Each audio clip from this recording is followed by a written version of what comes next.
En démocratie, chaque voix mérite d'être entendue. Ici, on vous informe sur l'actualité politique française et ses enjeux majeurs. Le gouvernement envisagerait une hausse des impôts pour faire face au déficit public et financer les priorités du budget 2026. Quels sont les scénarios à l'étude? Qui pourraient être concernés? N'hésitez pas à donner votre avis dans les commentaires. Nicolas, doit-on se préparer à des hausses d'impôts l'an prochain? Le Premier ministre dit qu'il n'y aura pas de hausse généralisée. Qu'est-ce qu'on doit comprendre? Il y aura des hausses ciblées. Pas compliqué. Alors je commence par le nouvel ISF. Faut pas dire ISF, c'est pas bien. Visiblement, à Bercy, on va dire CDHP. Contribution différentielle sur les hauts patrimoines. C'est pas généralisé, c'est ciblé. Ensuite, on fonce vers l'année blanche. Alors l'année blanche, ça va être le gel de l'impôt sur le revenu. C'est une hausse d'impôt généralisée sur l'impôt sur le revenu. Uniquement.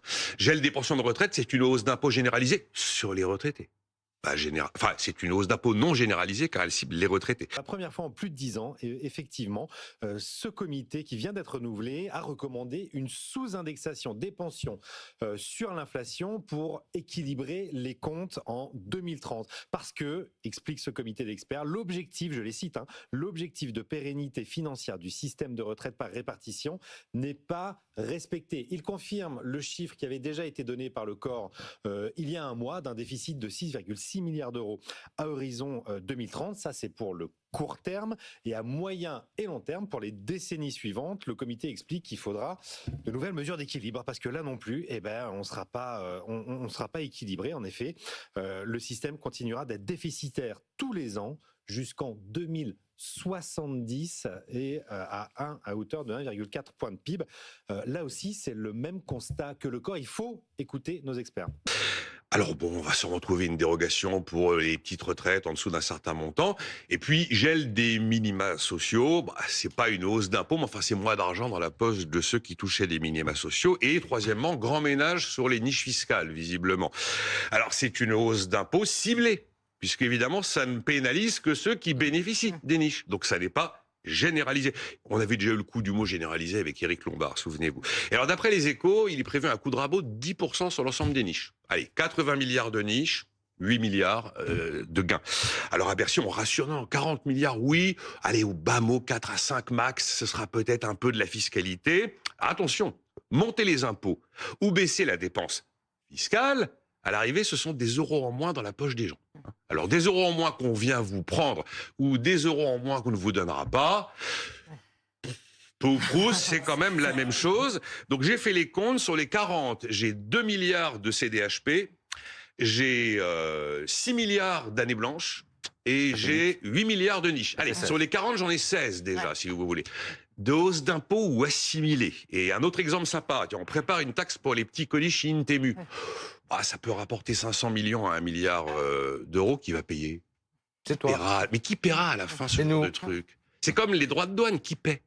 Bon, voilà. Bon, à côté du volet recettes, là aussi, quelle nouveauté se dessine pour l'an prochain? On attend 4 grands axes mardi. Le volet budget, la partie budget, le grand ménage dans les agences et les opérateurs d'État, renforcement de la lutte contre les fraudes et la nouveauté, une nouvelle loi travail. Vous avez aimé El Khomri, vous avez aimé Pénicaud, il y aurait une loi travail. Alors dedans, on irait probablement une nouvelle réforme de l'assurance chômage. Et si le gouvernement décidait de durcir encore un petit peu plus les règles d'indemnisation du chômage? Ce sont nos confrères des Échos qui ont lâché cette info ce matin. Écoutez, cela dit, le député EPR Charles Cisenstool, hier à l'Assemblée, qui commençait déjà à évoquer un petit peu le sujet par-ci par-là. Écoutez.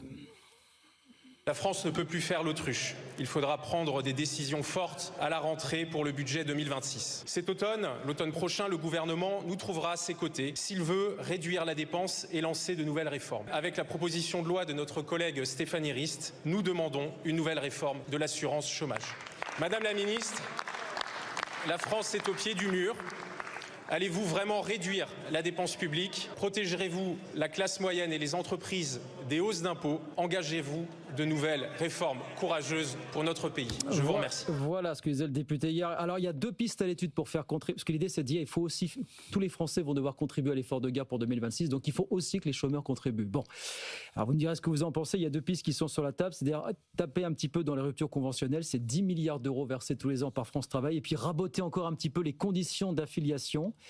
En gros, vous savez, pour toucher le chômage aujourd'hui, il faut avoir travaillé 6 mois sur les 24 mois qui précèdent la fin du contrat. L'idée serait de durcir un petit peu ce ratio. Est-ce que, tel que les choses semblent aller, il faut que tout le monde contribue, est-ce qu'il faut faire contribuer les chômeurs à l'effort de guerre? Et probablement une mesure un peu emblématique sur la possibilité pour les commerces d'ouvrir 7-7, comme par exemple les boulangeries. On arrêterait de se demander si on a le droit de manger du pain le 1er mai.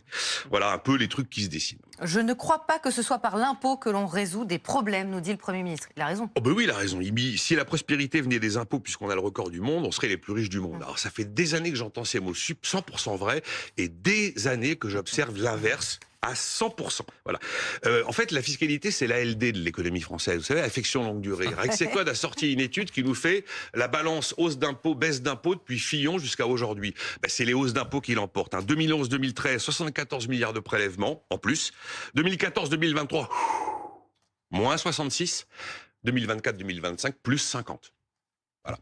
En fait, la pression fiscale monte. Merci d'avoir regardé cette vidéo. Si vous aussi vous souhaitez rester informé sur les enjeux politiques majeurs, n'hésitez pas à vous abonner à Citoyen.